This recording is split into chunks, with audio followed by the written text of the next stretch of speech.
आपको जो क्वेश्चन भेजा है वो क्वेश्चन करेंगे हम डबल कॉलम कैश बुक का। आपको कैसे पता चलेगा एग्जाम में कि आपको डबल कॉलम कैश बुक बनानी है?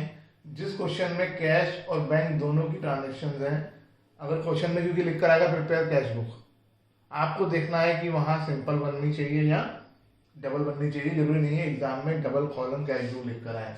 यहाँ पर भी आपको सिर्फ कैश बुक ही लिखना है, जरूरत के हिसाब से कैश बुक बनती है। अगर ट्रांजेक्शन सारी कैश में हो रही हैं तो सिर्फ सिंपल कैश बुक बन जाएगी। ऐसा भी हो सकता है कि सारी ट्रांजेक्शन बैंक की हो रही हो, कैश में हो ही नहीं, तब भी सिंपल कैश बुक बनेगी। उसमें सिर्फ एक ही अमाउंट का कॉलम होगा और सारी ट्रांजेक्शन वहीं आ जाएंगी। अगर कैश और बैंक दोनों में ट्रांजेक्शन हो रही है तो आपको डबल कॉलम कैश बुक बनानी है। अब इसमें कैसे पता चला कि डबल कॉलम बनानी है?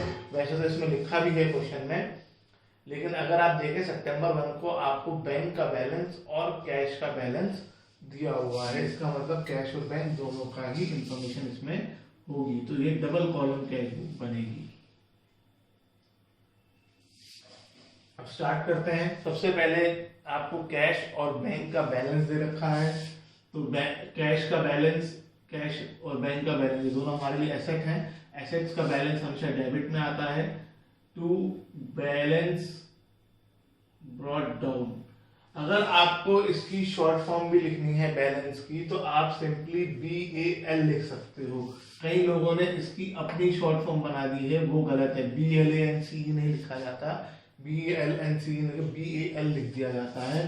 टू बैलेंस ब्रॉट डाउन, जितना बैलेंस कैश का दे रखा है वो कैश के कॉलम में आ जाएगा, और जितना बैलेंस बैंक में दे रखा है वो बैंक के कॉलम में आ जाएगा।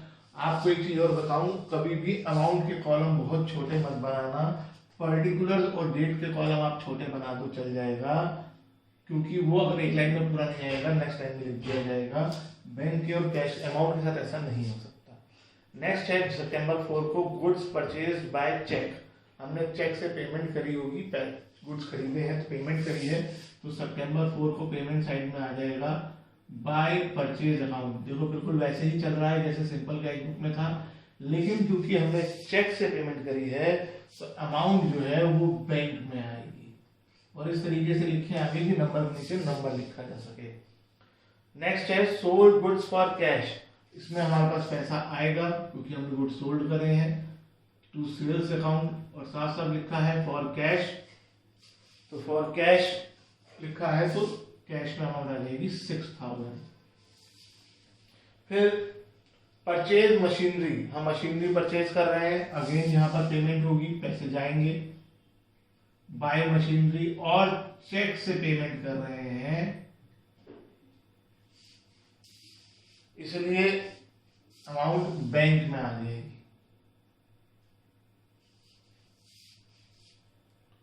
Sold goods receive cheque and deposited same day. देखो इसमें जानकारी दे दी गई है, हमारे पास चेक आ रहा है, पैसे आ रहे हैं। टू सेल्स अकाउंट, चेक मिला और उसी दिन बैंक में जमा हो गया, इसलिए अमाउंट बैंक में आ जाएगी।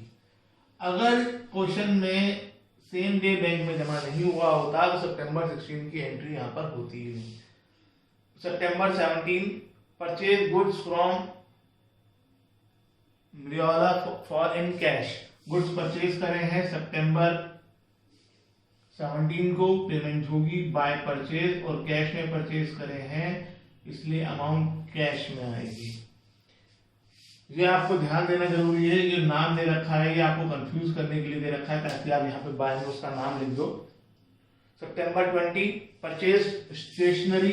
कई बच्चे यहाँ भी गलती करते हैं, साइट तो सही लिख देते हैं लेकिन बाय परचेज लिख देते हैं। जब आपने स्टेशनरी खरीदी है तो आपको बाय स्टेशनरी अकाउंट लिखना है, और क्योंकि चेक से पेमेंट करी है तो आपको 1100 बैंक में लिखना है। नेक्स्ट है cheque given to Rohit. Rohit को हमने चेक क्यों दिया हुआ? क्योंकि हमने उसे पैसे देने थे, हमने एक तरह से रोहित को पेमेंट कर दी है चेक से। सितंबर 24 बाय रोहित, और चेक से पेमेंट की है तो अमाउंट बैंक में आ जाएगी। Cash withdrawn from bank, bank से पैसे निकाले तो आप ये कह सकते हैं बैंक से पैसे चले जाएंगे, लेकिन आप ये भी कह सकते हैं कि कैश में पैसे आ जाएंगे। तो अगर आप ध्यान से देखें, ये कॉन्ट्रा एंट्री है। जब भी कॉन्ट्रा एंट्री आएगी आपको रुकना है, आपको कॉन्ट्रा एंट्रीज का ध्यान रखना है क्वेश्चन करते वक्त कि अरे कॉन्ट्रा एंट्री आ सकती है, और 3 ही कॉन्ट्रा एंट्री है। तो ये कॉन्ट्रा एंट्री है, कैश विड्रॉन फ्रॉम बैंक, मैंने लिखवाई है आपको वीडियो में। तो बैंक से पैसे निकाले। अब इसको कैसे दिखाएंगे? इसको दिखाने का बहुत सिंपल तरीका है, एक एक करके सोचने में बहुत टाइम वेस्ट होता है। मन में एंट्री बोलो, मैं फिलहाल यहाँ एंट्री लिख देता हूं। आपने बैंक से पैसे निकाले हैं तो cash account debit to bank. अब इसका सही तरीका पहले बता देता हूं, लिखने का तरीका क्या है। कैश डेबिट हो रहा है, डेबिट साइड में टू बैंक आ जाएगा। बैंक क्रेडिट हो रहा है, क्रेडिट साइड में बाय कैश आ जाएगा, दोनों तरफ आएगा। तो ये तो हमें पता है दोनों तरफ आएगा। तो एंट्री मैंने मिटानी नहीं चाहिए थी मुझे, चलो मैं फिर लिख देता हूं।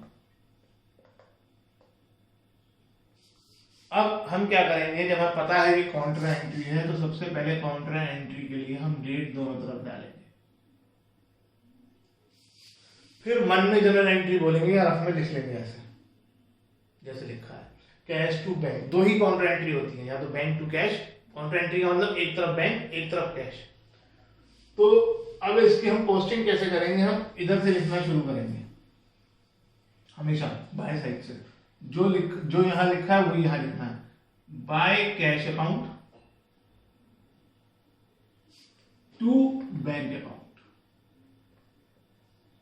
अगर bank account debit to cash होता तो यहां लिखते बाय बैंक टू कैश।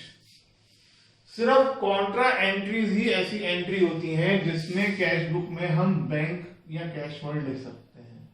अगर हमने बाय कैश लिखा है तो टू बैंक लिखना जरूरी है, अगर हमने बाय बैंक लिखा है तो टू कैश लिखना जरूरी है। और अगर ऐसा नहीं हो सकता है ट्रांजेक्शन में तो वो कॉन्ट्रा एंट्री नहीं हो सकती है, और आप बाय कैश भी नहीं लिख सकते। By cash, by bank, to cash, to bank सिर्फ कॉन्ट्रा एंट्री में आ सकता है, और वो दोनों तरफ आएगा। नहीं तो कभी भी टू साइड में कैश या बैंक नहीं लिख सकते, बाय साइड में कैश या बैंक नहीं लिख सकते। ये सिर्फ कॉन्ट्रा एंट्री में लिखते हैं। उसके बाद यहाँ पर हम एक सी का सिंबल बना देते हैं, ये बताने के लिए ये कॉन्ट्रा एंट्री है। दूसरा ये बताने के लिए जो मैंने थ्योरी में ही बताया है कि सेल्स का तो यहाँ पे पेज नंबर डलेगा कि लेजर बनेगा, सेल्स का लेजर कहाँ पर है, लेजर फोलियो। लेकिन बैंक का लेजर तो यही है, कैश का लेजर तो यही है। तो ये बताने के लिए कि इनका यही लेजर है, ये कॉन्ट्राज है, इस वजह से इनको जो है सी लगा दिया जाता है। खाली नहीं छोड़ना है ना, बिकॉज रियल हम तो बाकी खाली छोड़ के चल रहे हैं, लेकिन रियल लाइफ में तो वहां नंबर डले होते हैं, यहाँ नंबर नहीं डला होगा तो यहाँ सी लिखा जाता है। अब अमाउंट कैसे आएगी, ये बहुत ध्यान देने वाली बात है। बाय कैश लिखा है तो बाय कैश हमने इसलिए लिखा है क्योंकि कैश में तो बाय कैश लिख ही नहीं सकते, बाय कैश लिखा है बैंक के लिए। अगर बाय कैश वर्ड लिखा है तो अमाउंट बैंक में आएगी, अगर बाय बैंक लिखा होता तो अमाउंट कैश में आती। फिलहाल अमाउंट बैंक में आ जाएगी, और क्योंकि टू बैंक लिखा है तो अमाउंट कैश में आ जाएगी। जिसका नाम लिखा है उसमें तो अमाउंट आ ही नहीं सकती, जो लेजर के रूल है वो यहाँ भी अप्लाई होंगे। बाय कैश लिखकर कैश में अमाउंट नहीं लिख सकते, बाय बैंक लिखकर बैंक में अमाउंट लिख सकते, ऐसा ही टू में भी। नेक्स्ट है रेंट पेड, ये कॉन्ट्रा एंट्री हर क्वेश्चन में आएगी तो प्रैक्टिस होगी आपकी। नेक्स्ट है rent paid by cheque, by rent account. Cheque से पे करा है इसलिए अमाउंट बैंक में आएगी। पेड सैलरी, पेमेंट हुई है और कुछ नहीं बता रखा तो कैश में जाएगी अमाउंट। जब नहीं बता रखा है कि पेमेंट कैश में की गई है बैंक से तो हमेशा कैश में। ये लास्ट ट्रांजेक्शन थी। अब बैलेंस की बारी आती है। आपको मैंने पहले ही बता दिया था कि कैश का बैलेंस हमेशा बाय में क्लोजिंग में होगा। तो मंथ की लास्ट डेट सितंबर 30, बाय बैलेंस कैरिड डाउन। लेकिन बैंक के लिए ऐसा रूल नहीं है, बैंक का बैलेंस किसी भी साइड आ सकता है, क्योंकि बैंक हम कुछ कस्टमर्स को जितना डिपॉजिट्स हो उससे ज्यादा पेमेंट करने की परमिशन दे सकता है। अभी तो ये पहला क्वेश्चन है, इस क्वेश्चन में डेबिट साइड में ही ज्यादा है, लेकिन आपको हर एक बात ध्यान रखनी है। कैश का बैलेंस बाय में और बैंक का अगर टोटल बाय का ज्यादा होता तो यहाँ लिख देते टू बैलेंस कर डाउन सितंबर 30 डाल के।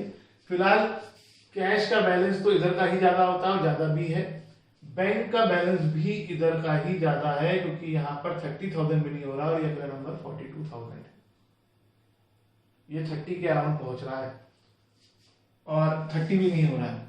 तो इसका मतलब इधर दोनों का बैलेंस करेक्ट डाउन बाय नहीं आएगा, तो हम दो बार बाय बैलेंस करेक्ट डाउन नहीं लिखेंगे, एक ही बार बाय बैलेंस करेक्ट डाउन लिखेंगे। अगर अपोजिट साइड में आते बैलेंस करेक्ट डाउन तो दो बार लिखना मजबूरी थी। अब जब टोटल लगेगा तो टोटल ऐसा नहीं हो सकता कि कैश का अलग लगा लो बैंक का अलग लगा लो, एक साथ एक ही जगह टोटल लगेंगे। और ठीक इसके सामने इधर भी ऐसा ही होगा। अब आपको दो बार बैलेंस करना है, पहले कैश का टोटल लगाओ 0 0 0 1 31,000 कैश को बैलेंस करो 5 + 4 9 9 + 1 10 कैरी गया 1 8 + 3 11 0 कैरी गया 1 2 1। अब बैंक की बारी करते हैं 500 6 4 46 500 बैलेंस करते हैं 5 5 10 15 16 आ गया, लाना है 5 16 + 9 25 2 कैरी गया 4 5 9 10 11 13 13 + 3 16 1 + 1 2 + 1 3 + 1 4 13,900। तो आप देख सकते हैं एक क्वेश्चन में हमने दो बार बैलेंस किया। जो मैं आपको बैलेंसिंग की इंपॉर्टेंस बता रहा हूँ, जो बैलेंसिंग नहीं कर रहे हैं वो इन नंबर्स को जाके रफ में उतारेंगे, इनको प्लस करेंगे माइनस करेंगे, इसके साथ भी ऐसे ही करेंगे, टाइम बहुत वेस्ट होगा और एक भी डिजिट उतारने में गलती हो गई जो कई बच्चों से होती है तो गड़बड़ हो जाएगी। और एग्जाम में आपको मैंने बता दिया है कैश बुक से question double column cash book से जरूर आएगा।